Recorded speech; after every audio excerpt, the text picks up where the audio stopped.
You caused this tragic thing to happen. I don't understand why I should have to pay the price. For nearly 20 years, the world believed they were untouchable. An Oscar-winning actress, a chart-topping country music star, two survivors who seemed to prove that love could survive fame, addiction, and relentless pressure. From the outside, Nicole Kidman and Keith Urban were sold as the ultimate Hollywood meets Nashville fairy tale.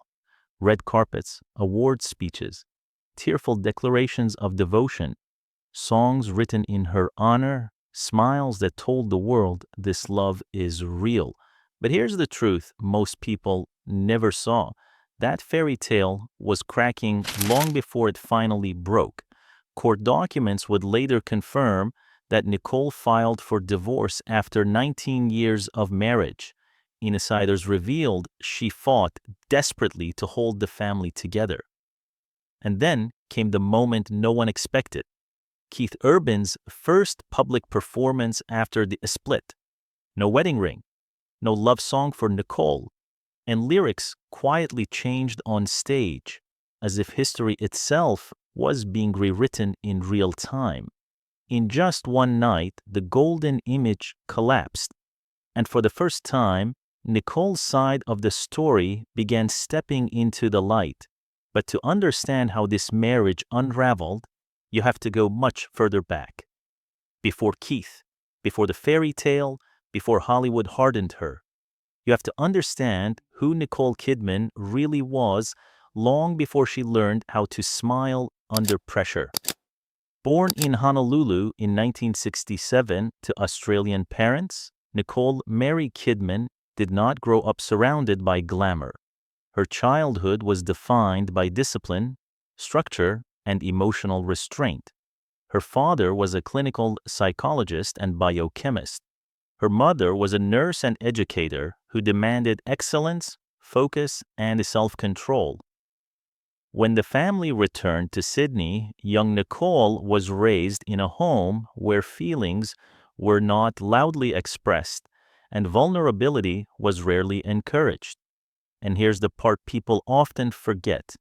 Nicole was not confident as a child. She wasn't bold. She wasn't fearless. She was painfully shy. Teachers worried about her because when called on in class, she would blush so intensely she could barely speak. Confidence did not come naturally to her at all. What she did have was an overwhelming imagination. Performance became her escape. Ballet gave her structure. Drama gave her voice. Youth theater became the one place she could release emotions she wasn't allowed to show anywhere else. By her teenage years, her talent was impossible to ignore. Australia's film scene was heating up, and Nicole jumped in headfirst. Television roles led to film parts, and soon the 1983 cult hit BMX Bandits introduced her to a wider audience. Her striking look made her memorable, but it was her emotional depths that made directors think bigger. By the late 1980s, Hollywood came calling, and that rise would place her directly into the orbit of the first man who would change her life forever, Tom Cruise. Their marriage in 1990 turned them into one of the most photographed couples on the planet overnight. Fame exploded, pressure followed, and behind the scenes, forces far more powerful than romance were already shaping Nicole's future. By the time that marriage ended in 2001, Nicole didn't just lose a husband. She lost her sense of family, and that wound would quietly follow her into every relationship that came after, including the one the world thought would finally save her. When Nicole Kidman's marriage to Tom Cruise ended in 2001, the headlines focused on the shock. But the real damage happened quietly, away from cameras. Nicole didn't just lose a partner, she lost daily access to the two children she had poured her heart into raising. Isabella and Connor, the children she adopted during her marriage to Tom, slowly became distant. Custody arrangements, belief systems, and emotional divides pushed Nicole to the margins of motherhood itself. Friends later said she felt like she had been erased from the very role she valued most. For someone who had always wanted a family more than fame, that loss cut deeper than any public breakup. She threw herself into work, not because she wanted to escape, but because it was the only place where she still felt in control. Her performances became darker, more fragile, more honest. And in 2003, her role in The Hours earned her an Academy Award. On the stage, she smiled. Behind the scenes, the ache never left. Nicole had rebuilt her career, but emotionally, she was still searching for something she had lost years earlier: stability, safety, and the feeling of belonging to a family that couldn't be taken away. That vulnerability mattered more than anyone realized, because while Nicole was rebuilding herself, another wounded soul was fighting his own demons on the other side of the world: Keith Urban. Born in New Zealand the same year as Nicole, Keith grew up in Australia after his family relocated to Queensland. His childhood was far from glamorous. His father ran a convenience store and introduced him to country music, a genre that made Keith feel understood when nothing else did. By the age of 6, Keith was already performing with a guitar in his hands. Music wasn't just a passion, it was identity. It was survival. But a stability was never guaranteed. His home life was reportedly tense. Money was often tight. And that instability followed him into adulthood. He dropped out of school, chased music relentlessly, and built the image of a restless outsider with a rock star edge. Talent opened doors, but addiction waited behind them. By his 20s, Keith was already struggling with alcohol and substance abuse. Fame didn't slow him down, it intensified everything. When he moved to Nashville in the early 1990s, he was desperate to be seen. The grind was brutal. Rejection was constant. Then, in 1999, everything changed. His self-titled American debut album exploded, turning him into one of country music's most promising stars. The voice full of longing, the guitar, the vulnerability audiences couldn't look away from. But off stage, the chaos continued. Rehab visits piled up. The fear of self-destruction never left. By the time Keith met Nicole in 2005, he was painfully aware that one wrong turn could erase everything he had built. On paper, they didn't make sense. Hollywood royalty and Nashville grit, controlled elegance and restless volatility. What bonded them wasn't perfection, it was damage. Nicole carried the scars of a broken marriage and the loss of her children. Keith carried the fear of a man who didn't fully trust himself to survive success. When they crossed paths, both were standing at crossroads. Nicole had reclaimed her power, but emotionally she still craved safety. Keith was rising fast, but the pressure of fame and temptation was pushing him dangerously close to the edge. Looking back now, the warning signs feel obvious. Nicole needed control to feel secure.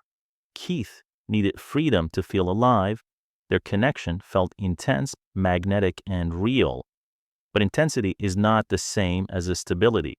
When they met in early 2005, the world saw destiny. What they were actually witnessing was two wounded people grabbing onto hope with both hands, believing love could fix what time and trauma had broken. And once that connection ignited, everything moved very fast. Their first meeting didn't feel cinematic. No fireworks, no instant obsession, no dramatic love at first sight. They crossed paths in January 2005 at the Gide USA Gala in Los Angeles, an event meant to celebrate Australian talent abroad. Nicole had arrived as a woman reborn professionally, but emotionally cautious.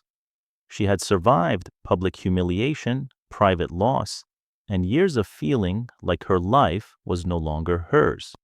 Keith, on the other hand, arrived guarded, polite, reserved, almost distant. They exchanged numbers, and then nothing. Weeks passed, then months.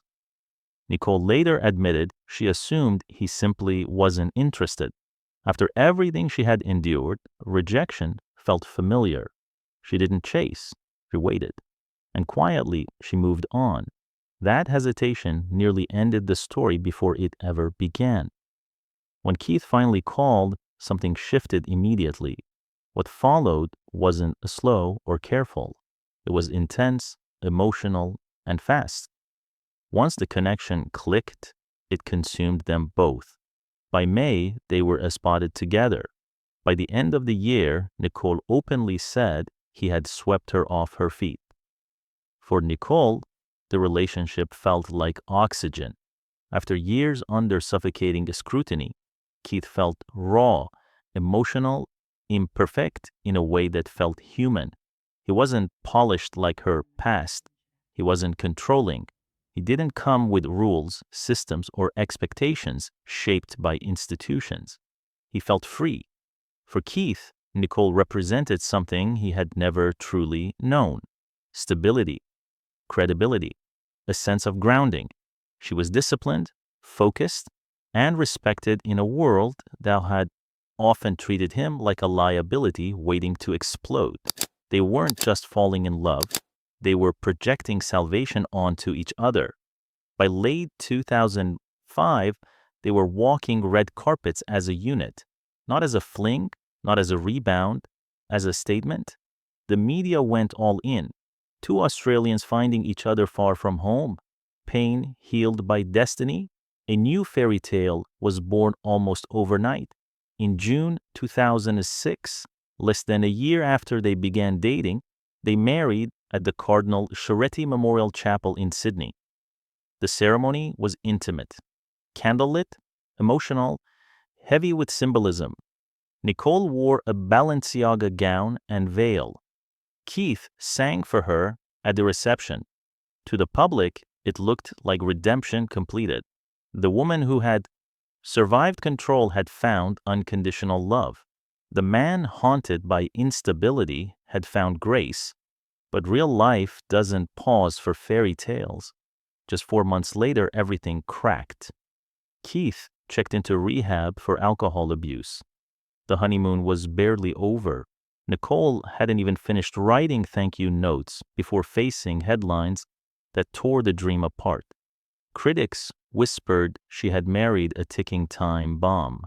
Tabloids questioned her judgment. The same public that had cheered now waited for collapse. Keith was humiliated. He had believed love would steady him. Instead, old habits returned faster than anyone expected. Nicole had a choice: walk away and protect herself, or stay and fight in a way she hadn't been able to before. She chose loyalty. She visited him, shielded him from cameras, refused to perform heartbreak for the public. Later, Keith would credit her with saving his life during that period. But insiders saw something deeper. Nicole had been denied the chance to save her first marriage. This time, she refused to let go. That decision became the foundation of their marriage, and quietly, it also became its heaviest burden, because love built on rescue comes with a cost, and eventually that cost always comes due. After rehab, they rebuilt carefully. Every appearance was calculated, every interview measured, every smile intentional.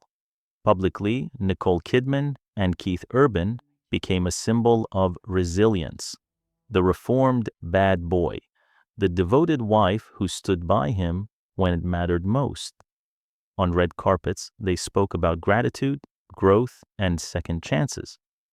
On the stage, Keith thanked Nicole with visible emotion. In interviews, Nicole said he brought her back to life, and for a while, it seemed true. Professionally, both soared. Nicole balanced massive productions like Australia with deeply emotional roles such as Rabbit Hole, performances that reflected her own quiet grief and strength. Keith toured relentlessly, stacking awards, winning Grammys, and solidifying his place at the top of country music. To the outside world, they looked unstoppable. Behind closed doors, tension lived quietly, endless touring, overseas filming, weeks, sometimes months apart. They tried rules, schedules, compromises. Insiders later said their calendars were in constant conflict, and every goodbye reopened old wounds Nicole thought she had healed. Separation had once cost her a family. She wasn't willing to let distance destroy another one. That fear never fully left her. Holding the marriage together became non-negotiable, and with that came pressure neither of them fully acknowledged. Everything changed when motherhood entered the picture. In 2008, they welcomed their first daughter, Sunday Rose. 2 years later, Faith Margaret joined the family via surrogate. For Nicole, motherhood wasn't just joy, it was redemption. Family became her anchor, her mission, her line in the sand. Nothing mattered more. Keith adored his daughters deeply, but fatherhood collided with a life built on movement. Airports, tour buses, late nights, and constant temptation followed him everywhere. Balancing sobriety, stardom, and parenting was a daily negotiation. Still, together they sold a powerful narrative. They were proof that love could survive fame, that addiction could be conquered, that family could ground even the most chaotic life. Fans believed in them fiercely. Photos of Nicole clutching the girls while Keith followed with luggage painted the image of a tight-knit, grounded family. Interviewers praised their balance, comment sections filled with admiration. But beneath that polished surface, the bond was thinning. Keith's fight with sobriety never fully left the room. It hovered over everything. Meanwhile, Nicole's need for the stability slowly began slipping into control, not out of malice, but out of fear. Friends whispered that their differences ran deeper than either admitted. Their early relationship had been intense, fast, and emotional. Marriage, crisis, commitment, all happening in rapid succession. They never slowed down long enough to address the cracks forming underneath. For nearly 2 decades, they upheld the same story. The patient savior, the redeemed artist. What no one saw was that the same whirlwind energy that pulled them together was now pushing them apart. The fairy tale hadn't shattered yet, but it was straining, quietly, constantly, relentlessly. By the time they passed their first decade of marriage, they had already survived what most couples never do: rehab, relentless separations, the pressure of raising 2 children under constant public scrutiny. From the outside, they looked unbreakable. Inside the marriage, something was slowly shifting.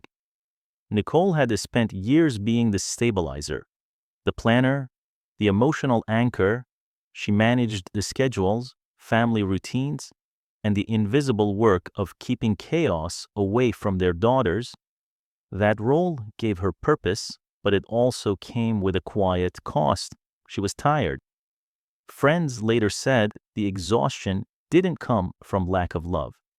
It came from carrying responsibility that never truly lifted. Keith's sobriety remained solid, but the vigilance around it never disappeared. For Nicole, fear didn't fade just because time passed.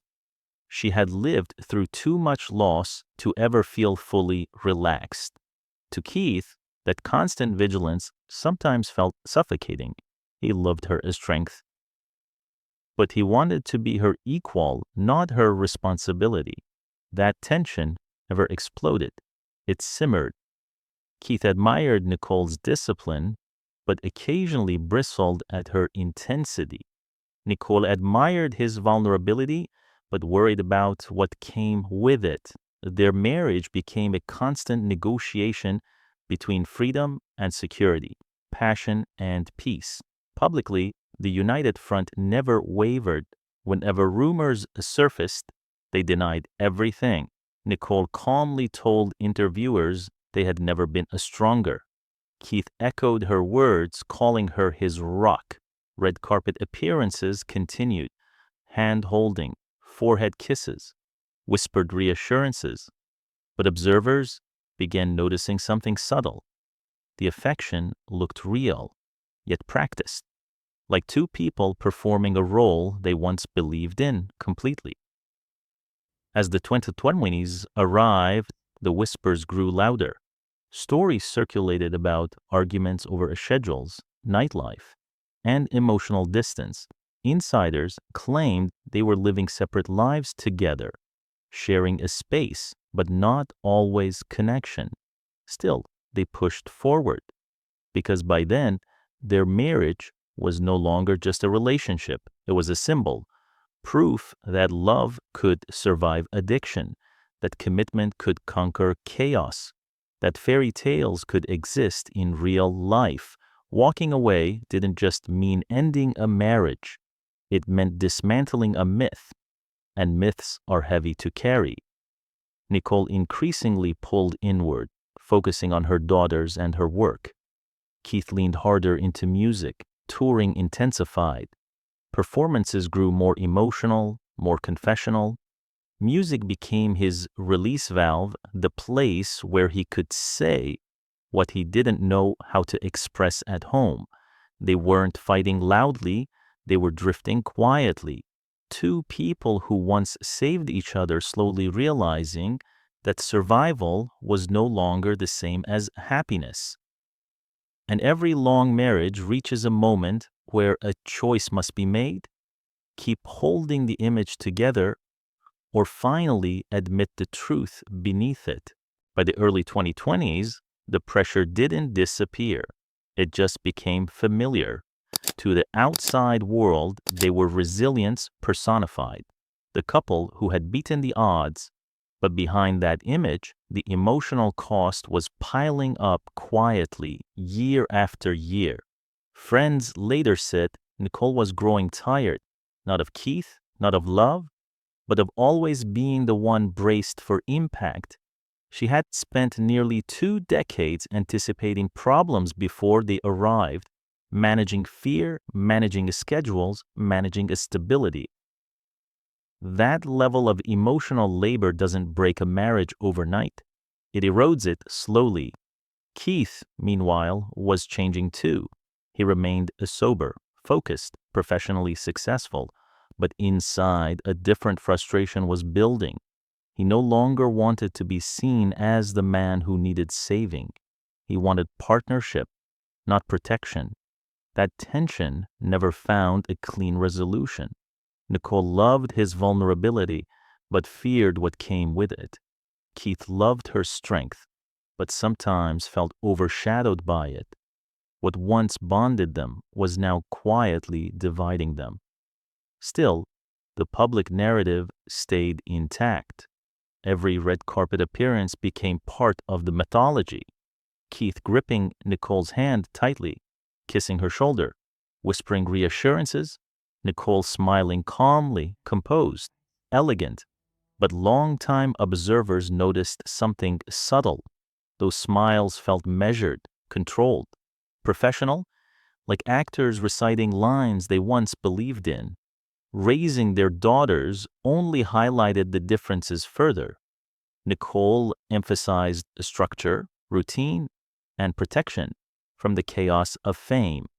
Keith leaned toward leniency, fun, emotional openness. These weren't explosive fights. They were quieter disagreements that slowly wore down intimacy. As rumors intensified, both doubled down publicly. Nicole repeated that marriage takes work. Keith insisted she was his everything, but over time, those words began to sound recycled, like echoes from an earlier chapter rather than reflections of the present. Behind closed doors, resentment grew. Nicole allegedly resented being both wife and emotional anchor. Keith resented feeling managed even when he was doing everything right. They were no longer just husband and wife, they had become caretakers of a story too big to fail, and that story was beginning to suffocate them both. In the end, their marriage didn't collapse because of scandal. There was no single betrayal, no explosive fight, no moment the world could point to and say, that's when it ended. What broke them was slower than that. It was the weight of being strong for too long, the exhaustion of carrying fear without ever letting it rest, the quiet realization that surviving together is not the same as living together. For nearly 2 decades, Nicole Kidman and Keith Urban held up an image the world desperately wanted to believe in. Not because it was fake, but because it required constant effort to maintain. Love under pressure doesn't vanish overnight. It compresses, it tightens, it strains, and sometimes it simply runs out of space to breathe. Nicole didn't stop loving Keith. Keith didn't stop loving Nicole. But love alone could no longer balance control and freedom, safety and expression, peace and passion. They became caretakers of a story that once saved them both, and slowly realized that story was now costing them everything. Some relationships don't end in anger, they end in clarity. And sometimes the bravest thing two people can do is finally let go of the fairy tale they worked so hard to protect.